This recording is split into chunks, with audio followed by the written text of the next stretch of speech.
Hey guys, welcome back to Curls and Squats. I'm Madison, and today I just thought it'd be kind of fun to do like a little story time video, because when I go to like meet new clients, because I do in-home training, people are like, so why don't you like work in a gym? And it's a long story. So I guess like the best place to start would be in the very beginning, which is when I started working at a gym, period. So when I initially started working at a gym, I was in school to be a personal trainer. I actually started my school, I started my school and my job at a gym this very same day. And the owners of the gym were very kind people. This is like the first gym I ever worked at. The owners were awesome, and my manager was just less than awesome. And I'm not sure if it's just because like at my job before I ever moved to Jacksonville, like I had a really awesome manager or set of managers. But Lucy, you're drooling on me. Jesus. I got a jacket to cover up the little drool spots. But I was working at the gym in Jacksonville, and my manager was just not the best manager compared to like other managers that I've had. And progressively as time went on and as I got better at my job, it seemed like she was getting worse at being a manager, if that makes any sense. I was supposed to be working 4:45 to 10:30 in the morning every morning, because then I would have time to work out and do my homework before I had class in the evenings from like 5:30 or 6 to like 9:30, whatever it was. And that was like minimal sleep at night, so I was taking a nap like every day if I got off on time. The issue was that I was not getting off on time. My manager was like the person that was supposed to come in and take over the shift after mine. So she should have been there at 10:30 or 11 in the morning to take over.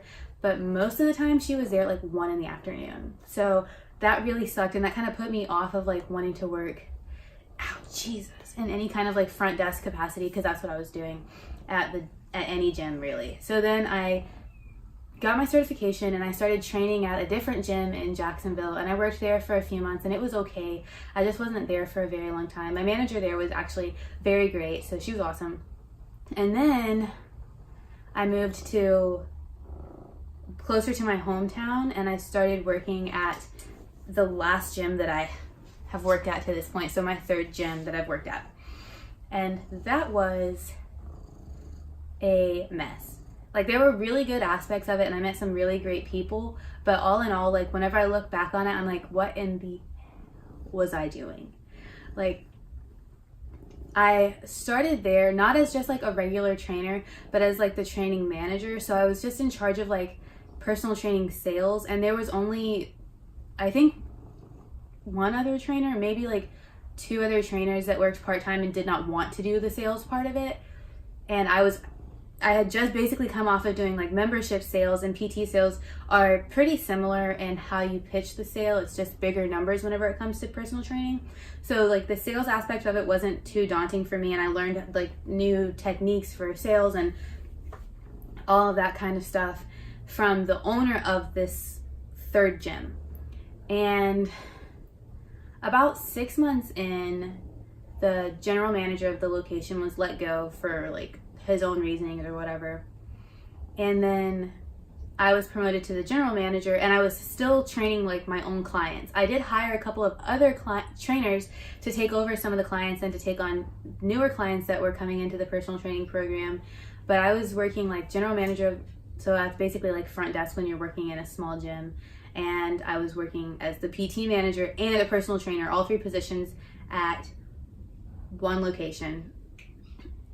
And whenever I added up like my hours from all three positions together, I was working like well over full-time every single week, and I was getting none of the benefits of being a full-time employee because it was broken up, and I was really, really underpaid.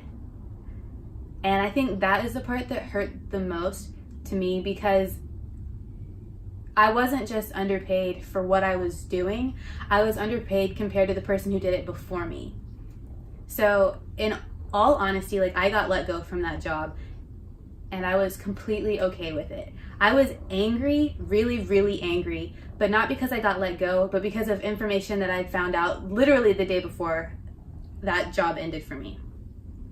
So the old manager of this location that had been let go, he and I stayed friends. So out of curiosity, and this just happened to be the day before I got let go, I asked him what he had made doing the general manager position, working full time.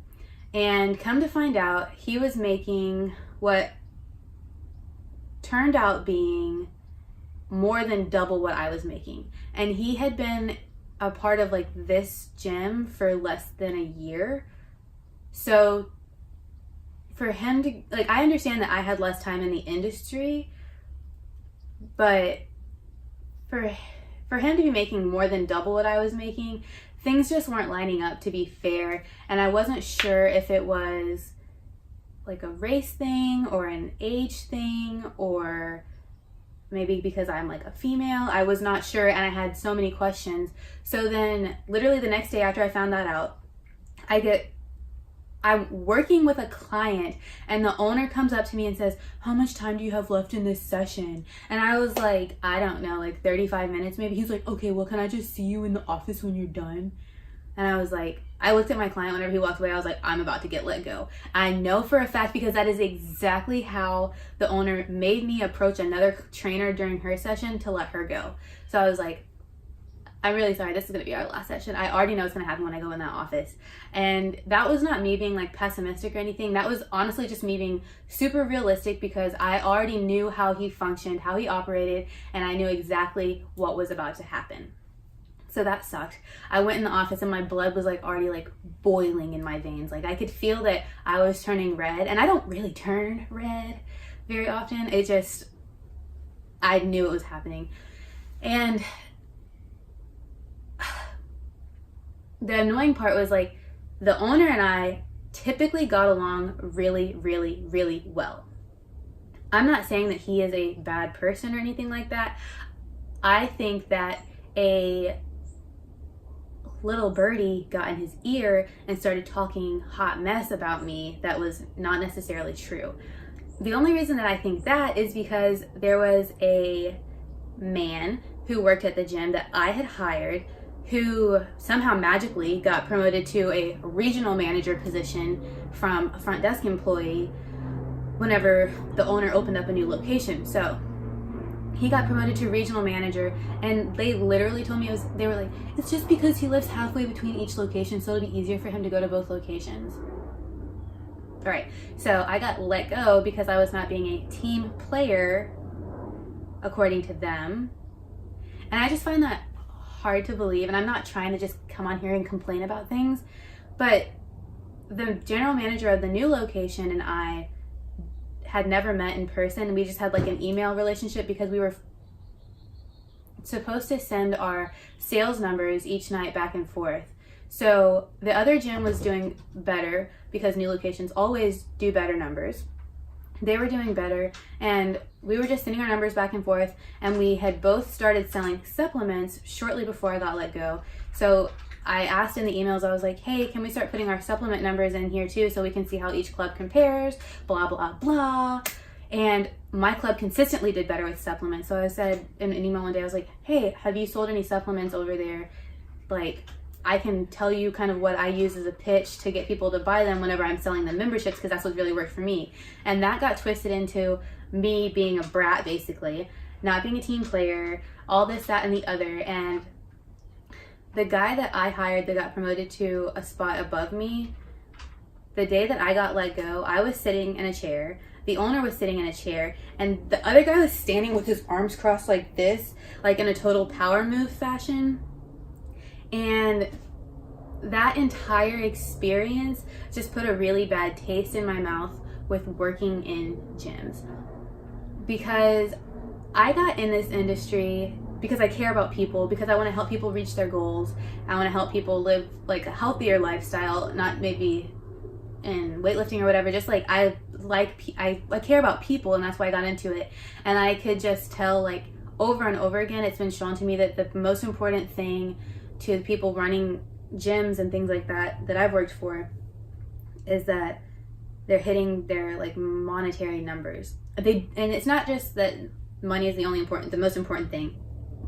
It's that that's all they care about.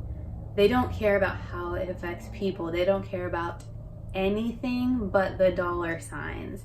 And that just like really did not sit well with my soul. So when I got let go from that gym, I didn't even look for another job at another gym. That's not true. I did briefly start doing like group classes at a gym while I was starting my business, but that lasted for like maybe a week and a half because it was super far from my house and I did not want to make that drive.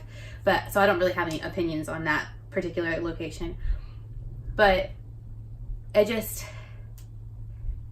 decided to start my business, and I've been like pursuing that goal, and it's been like going pretty well, I guess, you know, whatever, it's fine. Like at this point, I don't see myself ever working at a gym again because of all of these terrible experiences that I've had. And I will definitely 100% not work at a gym that is run by a good old boy, because I will never be a good old boy, and I am not here for favoritism. I'm not here to be pushed to the side because I'm not like somebody else or whatever. I worked my butt off for the last gym that I worked for. I consistently was hitting numbers for conversion rates. My conversion rate for people like walking into like selling them a membership, 100% all the time. I gave 100% all the time. I worked long hours. Sometimes I was working like 12-hour days, and none of that mattered because I was not one of the good old boys. So I refuse to work in a situation like that ever again. So I will continue to run my business, to do the in-home training that I typically enjoy more than any kind of other thing. And that's the story, my little rant. So thanks for watching. I don't typically do videos like this. I focus more on helping you to get fit and healthy. I just felt like this is something that I need to get off my chest. So if you want to explore some of my other videos, please do. Please subscribe and like this video if you liked it. I will see you guys next time. I try to get videos up every Tuesday, Wednesday, and Friday. And then I do a blog post like once a week, Monday or Thursday. So go check that out, curlsandsquats.com, and I will see you guys next time. Bye.